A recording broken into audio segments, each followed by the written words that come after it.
You need to watch this if you crave chills down your spine. Welcome to Soul Studios. Here, true crime meets the unknown. Suspense lurks in every shadow, and supernatural forces whisper from the dark. We craft chilling, edge-of-your-seat short stories inspired by the eerie, the unexplained, and the most haunting mysteries. 3 new stories drop every week, each one darker than the last. Are you ready to step inside? Subscribe now before the next story finds you.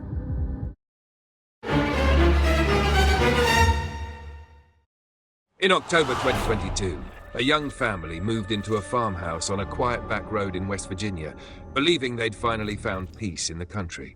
But almost immediately, strange things began to happen. Footprints leading from the woods, lullabies in the night, and their daughter's new friend who seemed to know far too much.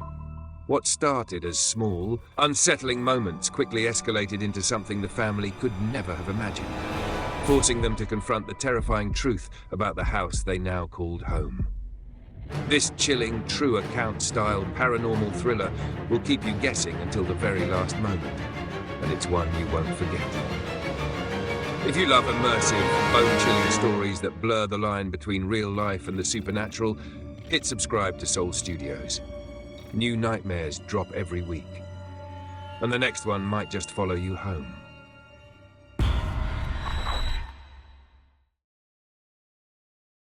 At 2:36 a.m. on October 12, 2022, a panicked mother in rural West Virginia dialed 911 from a farmhouse at the end of Cold Creek Road. Through ragged breaths, she told the operator her 6-year-old daughter was missing from her bed, and she wasn't alone in the house.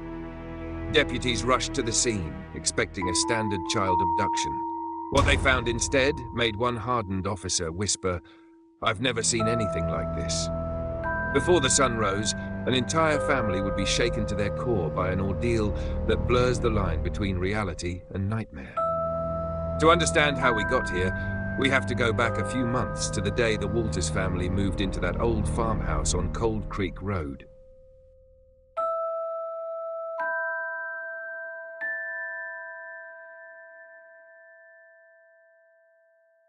Ethan and Sarah Walters thought they were getting a fresh start when they inherited the 100-year-old farmhouse from Ethan's late aunt.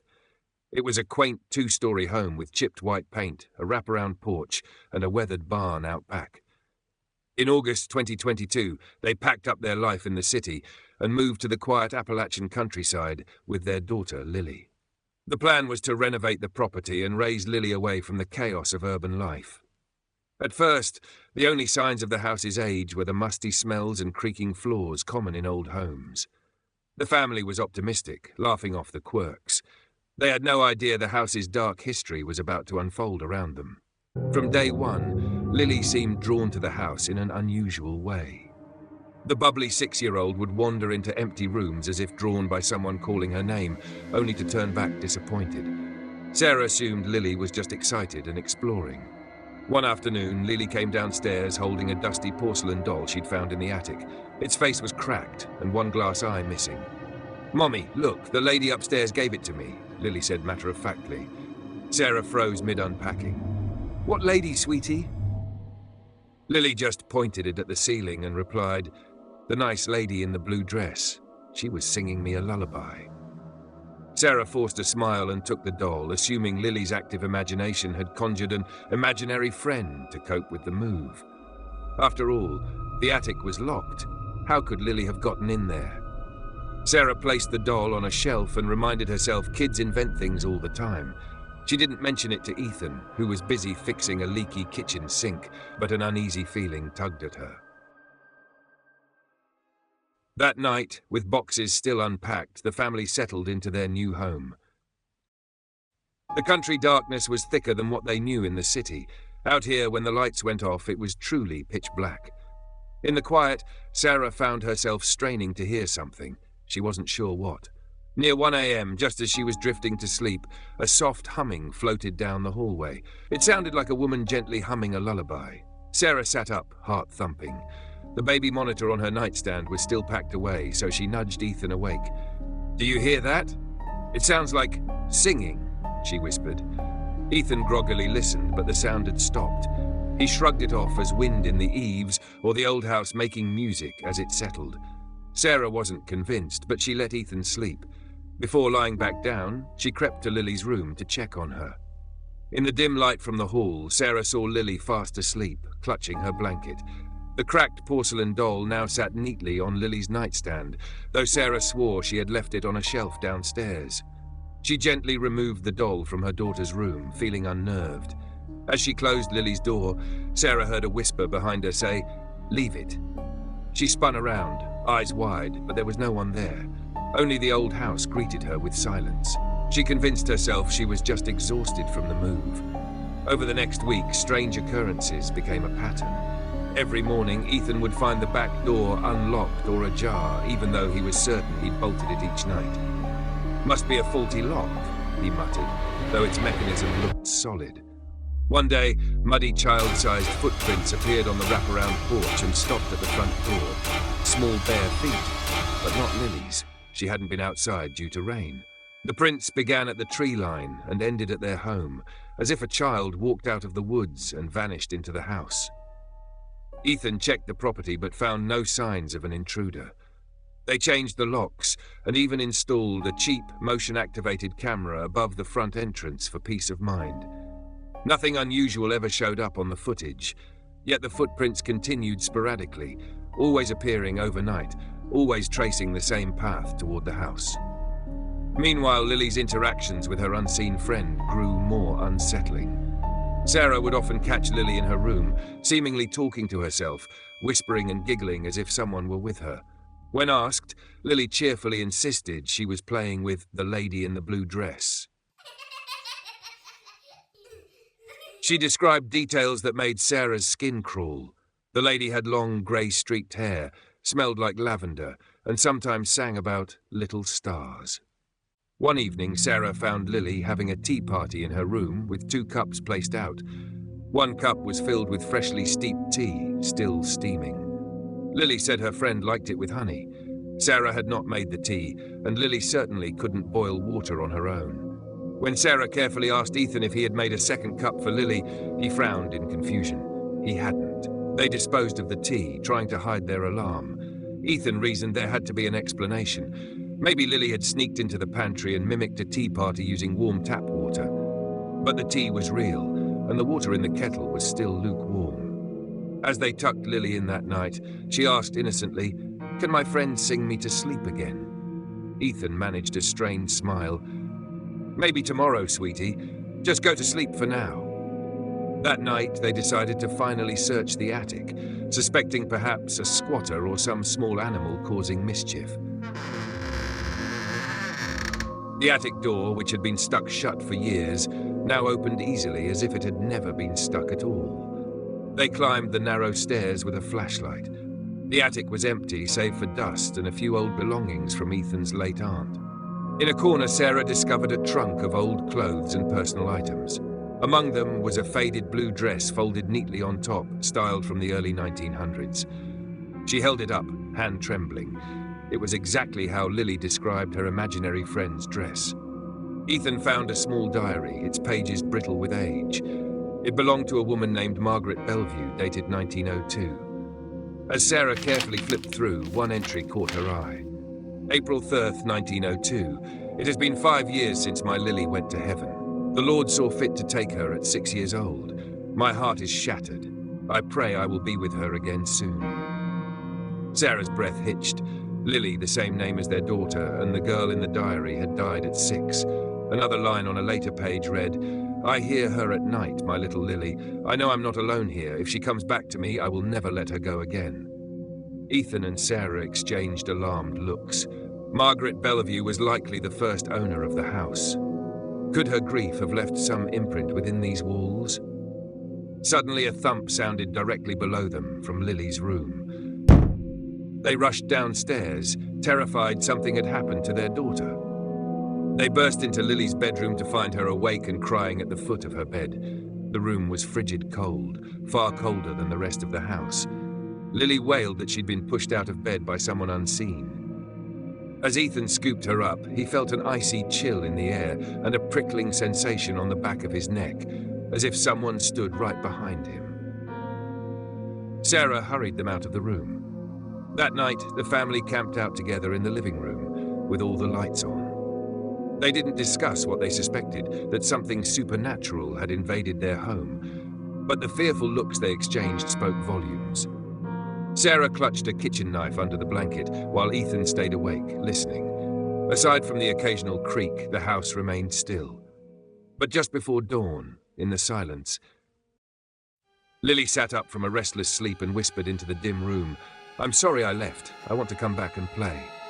Ethan's heart sank. Lily was talking in her sleep, or something was speaking through her. In a tiny voice, not entirely her own, Lily added, "Mommy, please don't be mad." It was such a strange, archaic phrasing for a child. Sarah softly shook Lily fully awake and held her, fighting back tears. Who was Lily talking to in that voice? The next day, Ethan drove into town to research any history of the house and its original owner. At the small local library, a sympathetic librarian helped him find an archived newspaper from 1902. His stomach tightened as he read the brittle newsprint. Tragedy at Cold Creek. 6-year-old girl drowns in farm pond. Mother witnesses horrific accident. The article detailed how Lily Bellevue, daughter of Margaret Bellevue, fell into the pond behind the farmhouse and drowned in March 1897. Margaret, the mother, tried to save her but was too late. She was reported to be inconsolable and plagued by grief. Another clipping from 1904 mentioned Margaret's own death on the property in an apparent suicide. With a cryptic line, she went to join her beloved child. Ethan's hands shook as he realized the implications. Margaret's spirit might still be here, searching for her Lily, and their daughter shared the dead girl's name and age. It was as if this entity saw their Lily as the second chance to be a mother again. Armed with this disturbing knowledge, Ethan returned home at dusk. He found Sarah in the kitchen, pale as a sheet. All the cabinets were hanging open and every faucet was running full blast. On the kitchen table, written in muddy water, was a single word, "Mine." Moments later, a door slammed upstairs, sending a jolt of adrenaline through them. They raced upstairs to Lily's room. The door was locked, and Lily's frightened voice came from behind it, calling for her parents. "It's okay, Lily. We're here," Sarah shouted, fighting the doorknob. It finally gave way, and they stumbled in to find Lily cowering in a corner. The porcelain doll sat on the bed, and scrawled across the wall above it in childish handwriting was a message, "She's mine." The writing was in a dripping dark red substance. Ethan's first thought was blood. He frantically checked Lily. She was uninjured. He touched the writing and realized it was red clay mud from the pond. A puddle of filthy water had formed under the doll. The stench of pond water filled the room. How could mud be dripping from a wall on the second floor? This was impossible. That was the breaking point. Terrified for their daughter's safety, Ethan and Sarah decided to leave the house that night. They hurriedly packed a few essentials, planning to drive to a motel in town. But as they attempted to exit, they found the front door wouldn't budge. The deadbolt was unlocked, yet it felt as if an unseen force held it shut. The windows were stuck too, painted shut by unseen hands. The house that once welcomed them was now a prison. Lily began to cry as the lights flickered, and that familiar soft humming of a lullaby drifted through the house once more. This time it was louder, echoing from every corner. Sarah shouted into the empty air, "Please, leave us alone." In response, the lullaby grew louder, an old, mournful tune carrying through the halls. Desperate, Ethan scooped up Lily and headed for the back door off the kitchen, with Sarah right behind. As they reached it, the door slammed open on its own with a violent force, striking the wall. Standing just outside on the moonlit porch was a pale figure in a tattered blue dress, water dripping from her skirt. Her eyes were sunken and dark, hair hanging in wet strands over a gaunt face. Sarah stifled a scream. The temperature plummeted, vapor escaping Ethan's mouth with each panicked breath. Lily suddenly wriggled out of Ethan's arms and ran toward the figure, calling "Mama!" but not to Sarah. The word was aimed at the apparition. The ghostly woman's cracked lips bent into something like a grin as Lily approached. Ethan lunged and grabbed Lily just before she reached the door. The figure's grin vanished, twisting into a mask of rage. The door slammed shut again, so hard the glass shattered. Ethan stumbled back with Lily in his arms. All the lights in the house exploded at once, plunging them into darkness. Sarah fumbled for her phone to use as a light and dialed 911 with trembling fingers. In the dark, Lily began to sing the lullaby, a monotone, haunting rendition of Twinkle, Twinkle, Little Star. Only the words were changed. Mommy, Mommy, don't you cry, I will make you never die. The sing-song words echoed, and for a moment, both parents were paralyzed in fear. That wasn't a version of the song they'd ever heard, and it certainly wasn't their daughter's voice saying those words. It was Margaret's voice, coming through Lily. Ethan snapped out of the trance, scooped Lily up again, and ran blindly toward the living room. Blue and red lights finally washed over the front windows as the sheriff's deputies arrived in response to Sarah's call. Hearing vehicles, Sarah mustered the courage to pry open a stuck window and screamed for help. By the time officers rammed through the door, the house had fallen eerily silent and dark. They found the family huddled together in the living room. Lily was clinging to her father, and behind them the faint outline of wet footprints led up the wall and disappeared at the ceiling. One deputy, shining his flashlight, muttered an oath under his breath at the bizarre sight. The family was ushered outside to safety, but Ethan insisted the police search the house, fearing perhaps a real person, a flesh-and-blood intruder, might be responsible for all this. 2 deputies searched every room, attic to basement. They found no one. However, in Lily's bedroom, they discovered the source of the muddy red writing on the wall.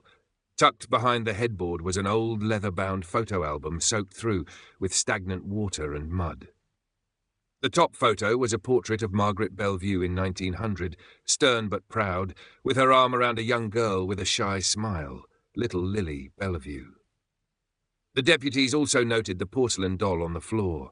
It was now split in 2, as if torn apart, and inside it someone had hidden a rusted antique key.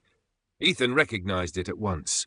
It looked like the key to the old padlocked root cellar out back, a place even his aunt rarely mentioned. By dawn's first light, Ethan and a deputy braved the dew-soaked grass to investigate the root cellar built into a small hill behind the barn. The padlock on the heavy wooden doors fell away with the aid of the rusted key and a crowbar. When they heaved the doors open, a foul air escaped, and with it another whisper of lavender. Inside, in the beam of the flashlight, they found a circle of old toys arranged on the dirt floor. A headless stuffed bear, a tin train, and a tiny skeleton curled in a dusty blue blanket. It was the remains of a child. The skeleton clutched a disintegrating Raggedy Ann doll in its bony hand. Sarah, standing behind Ethan, gasped and covered Lily's eyes. It seemed Margaret Bellevue had hidden her dead daughter's remains in this cellar, perhaps unable to part with her even in death. A makeshift headstone, a wooden board, was propped against the wall with the name Lily B scrawled on it. Even the hardened deputy had to wipe away a tear and catch his breath. They had found Lily Bellevue. They gently removed the remains, and later that day the county coroner took custody so that the girl from 1902 could finally receive a proper burial. The Walters family, shaken and exhausted, did not return to the farmhouse. They headed straight to a motel, hearts heavy, not only with fear but with sorrow for the tragedy that had occurred so long ago on that land. They realized that Margaret's grief had festered for over a century, trapping her spirit in the farmhouse, desperately seeking her lost child. Their own daughter had unwittingly become a stand-in for what Margaret yearned for. All the strange clues now made a terrible kind of sense. The lullabies in the night, the footprints from the woods. Margaret had been buried in a small family plot beyond the tree line. The tea party, Margaret's attempt to mother Lily, the word mine on the table and wall. Margaret was claiming their daughter as her own. The terrifying events were not random haunting, but the actions of a grief-crazed mother spirit unwilling to let go, even in death. The following week, Margaret and little Lily Bellevue were laid to rest properly in the local cemetery, their graves finally marked and together. Ethan and Sarah watched from a distance at the brief ceremony arranged by the Historical Society. They hoped this would bring peace to Margaret's tormented soul. In the days that followed, the Cold Creek farmhouse sat empty and silent. By all accounts, the paranormal activity ceased after the burial. A deputy who stayed on the property overnight reported no unusual occurrences. It seemed that with her child's remains found and honoured, Margaret's spirit had finally been able to move on.